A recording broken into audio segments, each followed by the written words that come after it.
यूँ तो सम्मान का भूखा हर एक इंसान है, लेकिन अगर देखा जाए तो आगे बढ़ने का सबसे अच्छा चीज़ अपमान ही है। बिना अपमान के लोग मजबूर नहीं होते मेहनत करने के लिए, क्योंकि मेहनत ना बहुत कष्ट देता है। और बिना अपमान के लोग अपने आप को साबित नहीं करते हैं। अपमान होना जीवन में बहुत ही ज़्यादा ज़रूरी है। जिनका अपमान नहीं हुआ वो राजा का बेटा होकर भी अपने सम्मान को बचा ना पाए। वो जन्म से राजा के पुत्र तो थे, लेकिन अपने जीवन में एक अपमान नहीं देखा उन्होंने, और सम्मान कमाने की प्रवृत्ति धीरे धीरे खोते गए। ये उस इंसान को बेहतर समझ में आएगा जो अपने जीवन को राजसी ठाट बाट से तो जिया है, लेकिन कहीं न कहीं अपने जीवन को एक ऐसे संघर्ष में अब डाल रहा है कि उस सम्मान को याद करके वो दुखी है, जो सम्मान उसके हाथों से जा चुका है। सम्मान बनाने के लिए अपमान सुनना पड़ता है, और वही अपमान आपको मजबूर करता है एक सम्मान को बनाने की मजबूती से स्वयं को दुनिया के सामने रखने के लिए, क्योंकि वही अपमान आपका सबसे बड़ा मोटिवेशन बनता है और आप उससे मोटिवेट हो। कहीं ना कहीं अपमान कभी कभी हमें रोकता है सामाजिक तौर पे। जब लोग हमारी बुराइयां करते हैं, जब हर मंच पे हमारा अपमान होता है, तो हम रुकते हैं, लेकिन उस रुकावट को भी अगर हम तोड़ के बाहर निकले ना, तो एक नई दुनिया को हम जन्म देते हैं, एक नए प्रभाव को हम लोगों के सामने रखते हैं। वही बात हो गई, ज्वालामुखी को आप कितना में दबाएं, जिस दिन अगर वो उभर कर फटेगा तो सब कुछ स्वाहा कर देगा। उसी तरह अपमान और सम्मान का खेल है। अगर इंसान भूखा है सम्मान का और आप उसका अपमान कर रहे हो, कहीं ना कहीं वो कुछ ऐसा कर जाएगा, कहीं ना कहीं आपका अपमान कुछ ऐसा करने के लिए उसे मजबूर कर देगा। या तो वो हमेशा के लिए स्वयं को समाप्त कर लेगा, या तो वो मजबूर कर देगा आपको और दुनिया को कि आप उसे सम्मान दो। वो अपने संघर्षों से आपके ज़बान से बुलवाएगा, वो अपने संघर्ष से, अपने कर्म से ये बात बताएगा कि वो सम्मान के लायक है।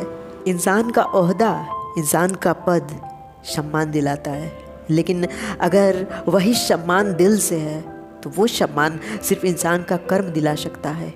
आप में एटीट्यूड है, आप राजा के बेटे हो, लोग आपका सम्मान तो करेंगे, लेकिन सिर्फ इसलिए कि हाँ आप राजा के बेटे हो, आप धनवान के बेटे हो।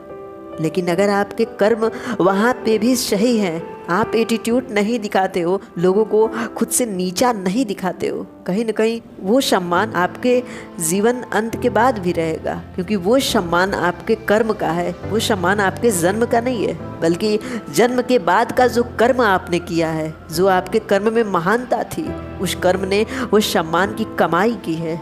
वो सम्मान आपको बहुत आगे ले जाएगा, लेकिन बस फर्क इतना है कि आप सम्मान कर्म में ढूंढते हो या जन्म में। जन्म आपको कभी सम्मान नहीं दिला सकता, वो सिर्फ डर पैदा कर सकता है लोगों में, और वो डर आपको सम्मान तो दिलाएगा, लेकिन एक सीमित समय के लिए। उस सीमित समय के बाद इंसान आपको अपमानित ज़रूर करेगा। आपके मुंह पे तो आपको सम्मानित किया जाएगा, लेकिन वहीं पीठ के पीछे आपकी बुराई की जाएगी। सम्मान और अपमान में समझो कि जिन कंधों पे बोझ था वो कंधे मजबूत हुए, लेकिन जिन कंधों पे बोझ नहीं था उस विपरीत परिस्थिति में बोझ आया जहाँ पे वो घुटनों के बल झुक गए, क्योंकि उनमें सहने की क्षमता नहीं थी, उनके कंधों में उतनी मजबूती नहीं थी कि वो उस दर्द को झेल पाएँ, वो सह सकें उस समय की बुरी परिस्थिति को। अगर ईश्वर आपको मजबूत बना रहा है, ये समय आपको मजबूत बना रहा है, तो कहीं ना कहीं वो देख रहा है कि ये कंधे मजबूत हैं, इन पे बोझ डालने पे ये झुकेंगे नहीं। समय की परिस्थिति अगर फिर से बुरी हुई ना, तो इनमें सहने की क्षमता पहले से रहेगी, और जिन कंधों पे बोझ नहीं होता वो कंधे हमेशा कमज़ोर रहते हैं। समय उनको कमज़ोर बनाता है, या वो खुद को कमज़ोर बनाते हैं कि जब समय की बुरी परिस्थिति उनके कंधों पे आएगी तो वो हमेशा के लिए झुक जाएंगे, और वो झुकाव उनके अंत का प्रमाण होगा, उनके सम्मान को अपमान में बदलने का एक रास्ता होगा। इसलिए सहना सीखो, और जो अपमानित कर रहे हैं उन्हें डट कर जवाब देना है तो मुँह से नहीं देना है, अपने शब्दों से नहीं, बल्कि अपने कर्मों से जवाब दो, कि वो जवाब वो पूरे जीवन न भूल पाएँ और वो कभी आपका अपमान न कर पाएँ। Thank you guys.